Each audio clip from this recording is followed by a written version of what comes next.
Shalom, queridos, graça e paz novamente, mais uma vez, juntos, para poder celebrarmos mais uma leitura e um estudo da Palavra de Deus.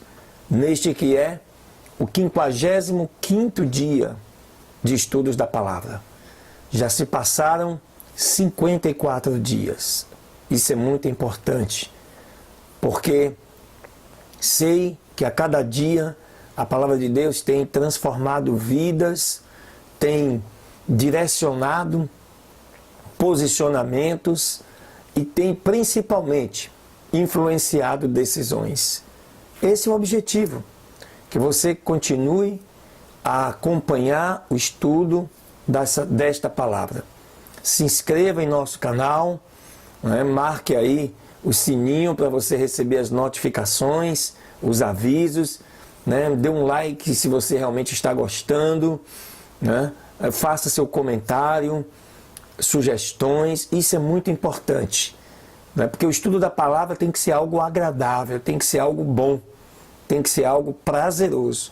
Esse é o nosso propósito e é desta forma que gravamos e que fazemos esse estudo.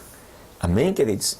Que o Senhor Deus, o nosso Pai, continue a nos abençoar neste dia e em todos os dias, que Ele assim nos conceda o privilégio de podermos estar vivos para glorificar e exaltar o santo nome do Senhor. Amém, queridos? Deus te abençoe e um beijo no seu coração.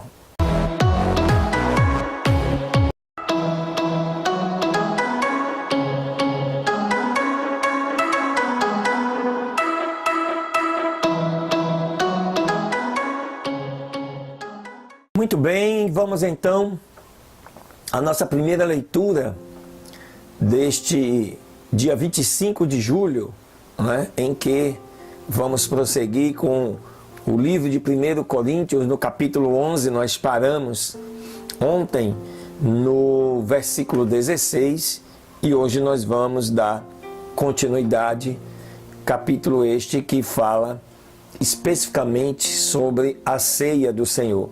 A última ceia realizada pelo nosso Senhor Jesus Cristo enquanto homem, juntamente com seus discípulos. Amém? Vamos lá. Olha o que diz a palavra do Senhor. Nisto, porém, que vou dizer-vos, não vos louvo, porquanto vos ajuntais, não para melhor, senão para pior. Porque antes de tudo ouço que, quando vos ajuntais na igreja, há entre vós dissensões. E em parte o creio, e até importa que haja entre vós heresias, para que os que são sinceros se manifestem entre vós. Paulo aqui fazendo uma advertência para as possíveis divisões que existam na igreja do Senhor Jesus. Verso 20.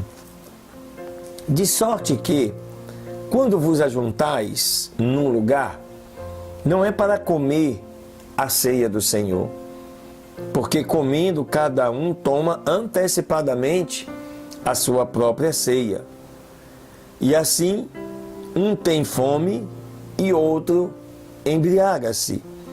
Pois que não tendes porventura casas para comer e para beber? Ou desprezais a igreja de Deus e envergonhais os que nada têm?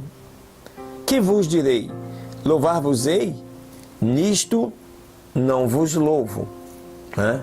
Paulo advertindo para aqueles que deixavam de se alimentar em casa para ir para a igreja fazer da ceia alimento carnal, porque a ceia ela tem uma simbologia espiritual.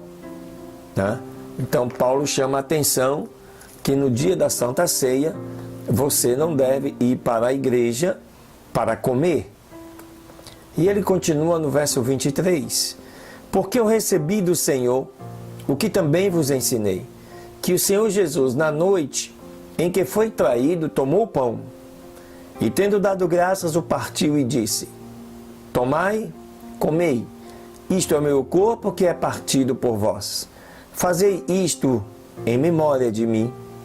Semelhantemente também, depois de cear, tomou o cálice, dizendo: este cálice é o novo pacto no meu sangue. Fazei isto todas as vezes que beberdes, em memória de mim. Porque todas as vezes que comerdes este pão e beberdes este cálice, anunciais a morte do Senhor até que venha. Portanto, qualquer que comer este pão ou beber o cálice do Senhor indignamente, será culpado do corpo e do sangue do Senhor. Examine-se, pois, o homem a si mesmo, e assim coma deste pão e beba deste cálice. Porque o que come e bebe indignamente, come e bebe para sua própria condenação, não discernindo o corpo do Senhor. Por causa disto, há entre vós muitos fracos e doentes, e muitos que dormem. Porque se nós nos julgássemos a nós mesmos, não seríamos julgados.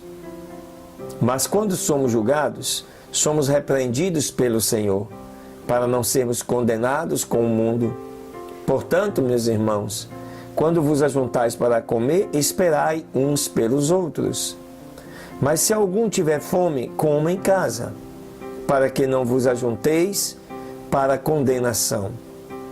Quanto às demais coisas, ordená-las-ei quando for.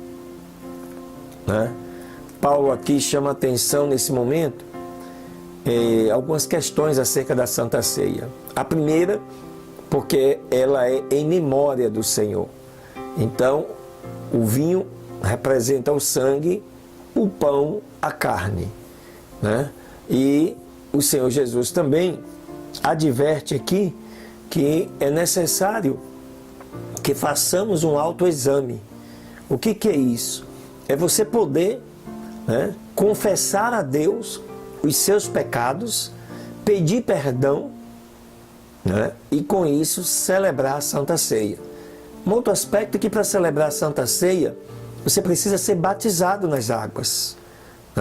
É uma ordenança do Senhor a questão do batismo, para que você possa assim integrar o corpo de Cristo. Muito importante. Assim como a reconciliação. É importante que quando você for cear, caso você tenha algum acerto, algum ajuste com o irmão seu na igreja, que você se reconcilie com ele, que você vá pedir perdão, que você libere o perdão, e desta forma a Santa Ceia vai renovar a aliança de Deus através de Jesus para a sua vida. Amém, queridos? A Santa Ceia é celebrada mensalmente, de maneira que esta aliança se renova a cada mês. Glória a Deus.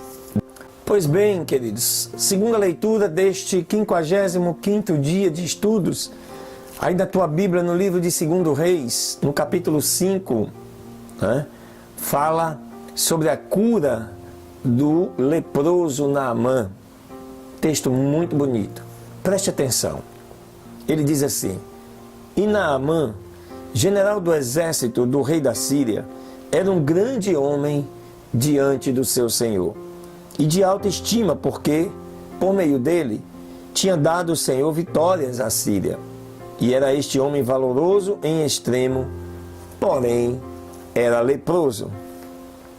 E da Síria tinham saído tropas armadas e tinham levado presa uma criada ainda pequena da terra de Israel, a qual serviu a mulher de Naamã. Esta disse à sua senhora: se rogasse o meu senhor ao profeta que está em Samaria, ele o restauraria de sua lepra. E Naamã foi e notificou isto ao seu senhor, e o declarou dizendo: assim e assim tem dito a menina que é da terra de Israel. E o rei da Síria então lhe disse: anda, vai, e eu enviarei uma carta ao rei de Israel.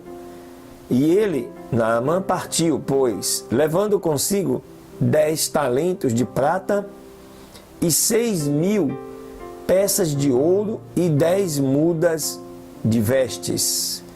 calculando tudo isso aí, queridos, né, a valores de hoje, seriam presentes da ordem de uns 3 milhões e meio de dólares, coisa assim, de quase 12 milhões de reais. Imagine os presentes que este general estava levando para comprar a sua cura, né? Imaginando ele que fosse desta forma.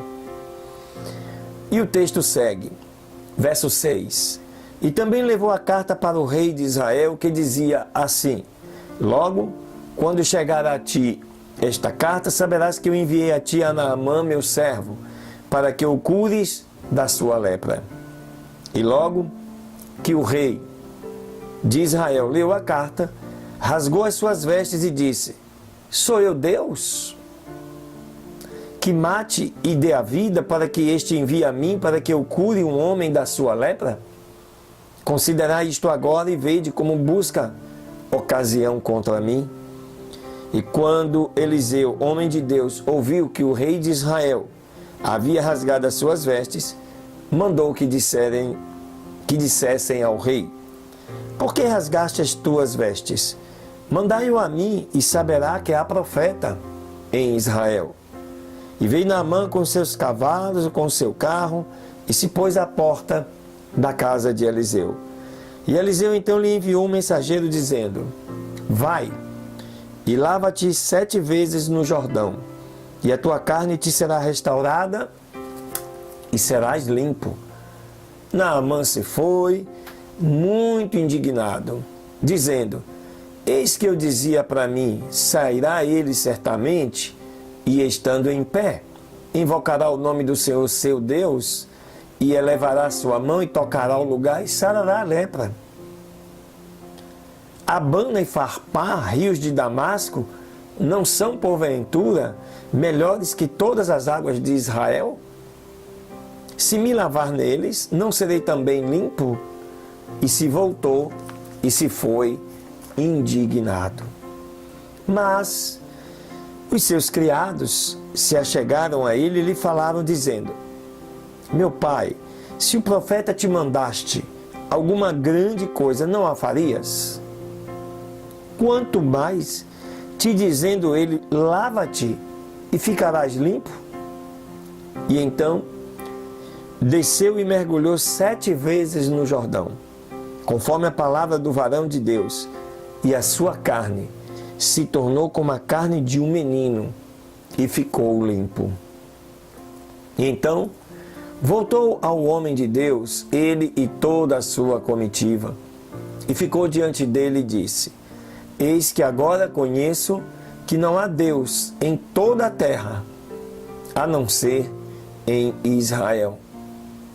Rogo-te, pois, que recebas algum presente de teu servo. Mas ele, Eliseu, disse: vive o Senhor, diante do qual estou, que não aceitarei. E lhe importunou para que tomasse, mas ele recusou. E Naamã então disse: se não aceitas, então rogo-te que da terra de Israel se dê ao teu servo o que possa carregar um par de mulas, porque daqui em diante o teu servo não sacrificará holocaustos, nem sacrifícios a outros deuses, a não ser ao Senhor. Nisto, perdoe o Senhor ao teu servo, que quando o meu Senhor entrar no templo de Rimom para adorar ali, e se apoiar sobre a minha mão, e eu também tenha de me inclinar no templo de Rimom, se no templo de Rimom eu me inclinar, o Senhor perdoe nisto a teu servo.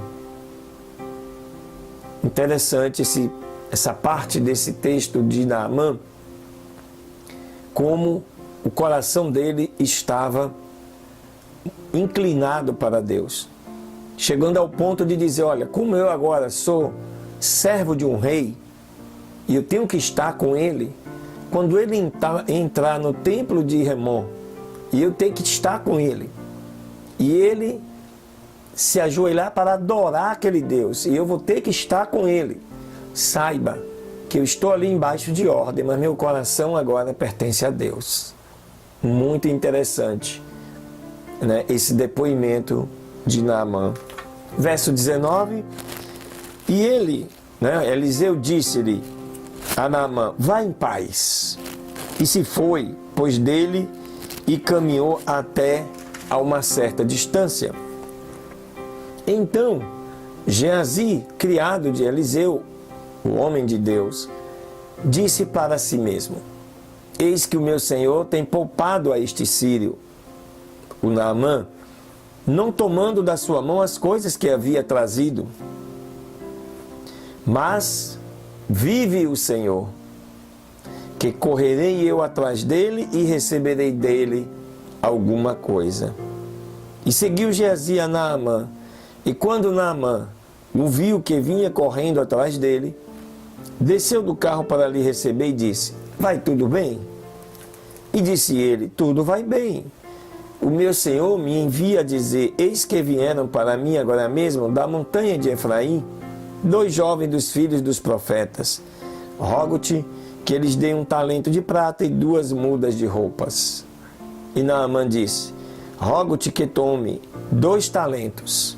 E lhe insistiu, e atou 2 talentos de prata em 2 sacos e 2 mudas de roupa. E o pôs nas costas de 2 de seus criados para que os levassem diante dele. E quando tinha chegado a um certo lugar, ele os tirou das mãos deles e os guardou em casa, e logo mandou aos homens que se fossem. E ele entrou e ficou diante de seu senhor. E Eliseu lhe disse, de onde vens, Geazi? E ele disse, o teu servo não foi a nenhuma parte. Ele mentiu.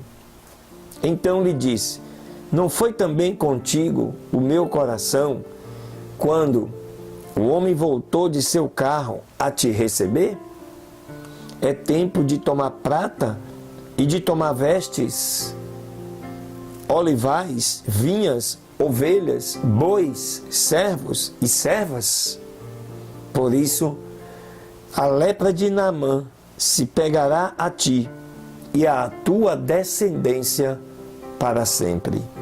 E então saiu de diante dele, leproso, branco como a neve. Né? O ajudante do profeta mentiu, usando o nome do profeta, para auferir vantagem de algo que Deus não havia ordenado. Né? Esse é o risco quando se faz coisas fora do mandamento e da palavra de Deus. Temos que ter cuidado, queridos. E o nosso Deus é o mesmo Deus. Ele continua também exigindo que nós venhamos a cumprir o mandamento do Senhor. Por isso, o propósito desse canal, de te levar, te conduzir a conhecer o Deus da Bíblia, através do estudo da sua palavra. Amém, queridos? Glória a Deus e Deus te abençoe. Fica ligado. Vem aí mais uma leitura, a 3ª leitura deste dia de hoje. Maravilha, 3ª leitura deste 55º dia de estudos da palavra aí.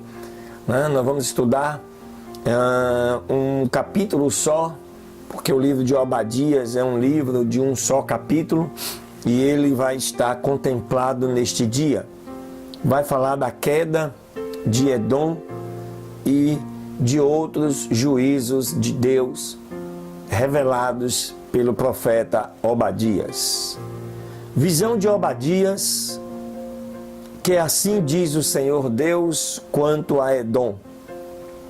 Ouvimos a pregação do Senhor, e o mensageiro foi enviado às nações dizendo, levantai-vos, e nos levantemos contra este povo para a batalha.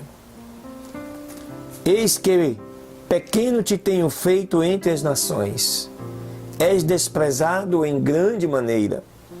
A soberba do teu coração te enganou. Tu, o que habitas nas fendas das penhas, em tua morada muito alta, que diz em seu coração: quem me derrubará em terra? Se te elevares como a águia, e embora entre as estrelas puseres o teu ninho, dali te derrubarei, diz o Senhor. Se ladrões viessem a ti, ou assaltantes de noite, como estás destruído, não furtariam o que lhes bastasse? Se viessem a ti vindimadores, não deixariam algumas uvas? Como foram esquadrinhados os bens de Esaú, os seus tesouros escondidos foram procurados. Todos os teus aliados te enganaram, até às fronteiras te fizeram chegar. Os que estavam em paz contigo prevaleceram contra ti. Os que comiam o teu pão puseram um laço debaixo de ti. Não há nele entendimento. Não farei porventura que pereçam naquele dia, diz o Senhor, os sábios de Edom, a prudência do monte de Esaú?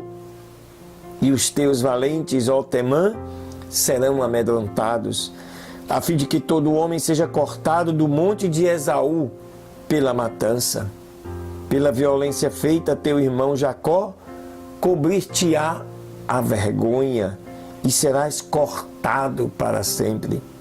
No dia em que estiveste diante deles, os estranhos levavam cativo seu exército, e os estrangeiros entravam pelas suas portas, e lançavam sortes sobre Jerusalém.